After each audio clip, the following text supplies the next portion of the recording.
Disdukcapil Kota Ambon komitmen tingkatkan kinerja pelayanan. Dinas Kependudukan dan Pencatatan Sipil Disdukcapil Kota Ambon komitmen terus berbenah dalam meningkatkan pelayanan maksimal kepada masyarakat Kota Ambon di tahun 2022. Salah satu yang menjadi prioritas adalah jika ada warga Kota Ambon yang meninggal dunia, maka dihimbau untuk dapat langsung membawakan akte kelahiran dan kartu keluarga atau KK di kantor Disdukcapil yang berlokasi di belakang Soya Ambon untuk diproses.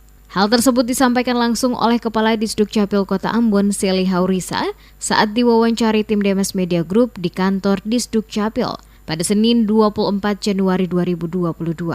Ia menerangkan diharapkan untuk masyarakat yang mengetahui keluarga, tetangga, ataupun kenalan yang meninggal bisa diinformasikan pada keluarga untuk datang ke kantor Disdukcapil membawa akte kelahiran dan KK.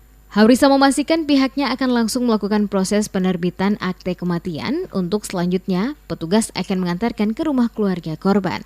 Jika keluarga korban yang meninggal dunia dapat langsung memasukkan akte dan kartu keluarga ke Disdukcapil untuk dilakukan proses.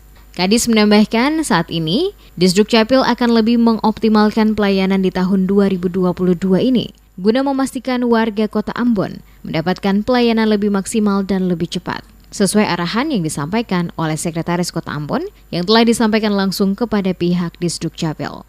Ia mencontohkan dirinya selaku Kepala Disdukcapil Kota Ambon bersama Sekretaris Kota Ambon Agus Ririmase mendatangi langsung rumah kediaman korban yang meninggal dunia guna menyerahkan akte kematian kepada keluarga korban.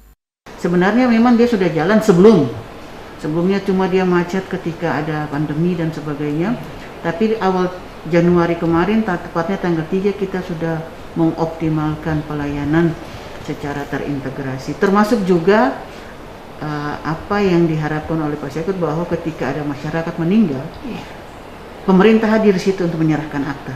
Dan kita sudah melakukan. Saat ini pelayanan terintegrasi telah berjalan pada Dinas Disdukcapil Kota Ambon, di mana jika warga datang mengurus surat-surat administrasi pada kantor Disdukcapil, dapat langsung mendapatkan dengan surat-surat lain. Selain itu juga, saat pernikahan, petugas Disdukcapil yang datang untuk melaksanakan pernikahan akan memberikan surat-surat administrasi seperti EKTP, KK, akte nikah, bahkan KK dari orang tua, suami maupun istri.